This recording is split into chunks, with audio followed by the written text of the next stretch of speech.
பல சூழ்ச்சிகரமான நடவடிக்கைகள், பல சூழ்ச்சிகள் தென்னிலங்கை சதித்திட்டத்தின் மூலம் அரங்கேறிக் கொண்டிருக்கின்றன. அந்த அடிப்படையில் தான் புதிதாக கிழக்கு கூட்டமைப்பை கிழக்கு மீட்பம் என்று ஆரம்பிக்கப்பட்டிருக்கின்றது. கடந்த கால ஆட்சியிலே இவர்கள் எல்லாம் அமைச்சரவையில் இருந்தார்கள், அரசுக்கு ஆதரவாக இருந்தார்கள். கிழக்கின் நிலங்கள் பறிபோகின்ற பொழுது, கிழக்கு மக்களின் அல்லது தமிழ் மக்களின் உரிமைகள் நெருக்கப்படுகின்ற பொழுது இவர்கள் கிழக்கை மீட்க முயற்சிக்கவில்லை, அரசை காப்பாற்ற முயற்சி செய்தார்கள்.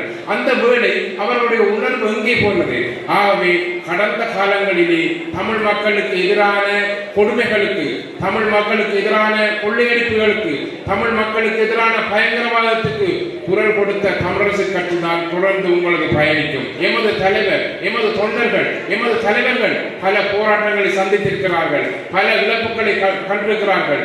அற்பசொற்ப அரசியல் ஆசைகளுக்காக, சலுகைகளுக்காக அவர்கள் விலை போயிருக்கவில்லை.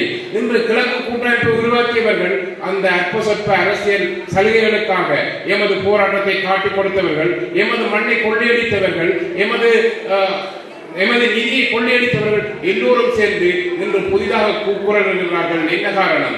கடந்த தேர்தலிலே பொதுமக்கள் அவர்களுக்கு எதிரான எதிர்ப்பை மிக தெளிவாக வெளிப்படுத்தியிருந்தார்கள்.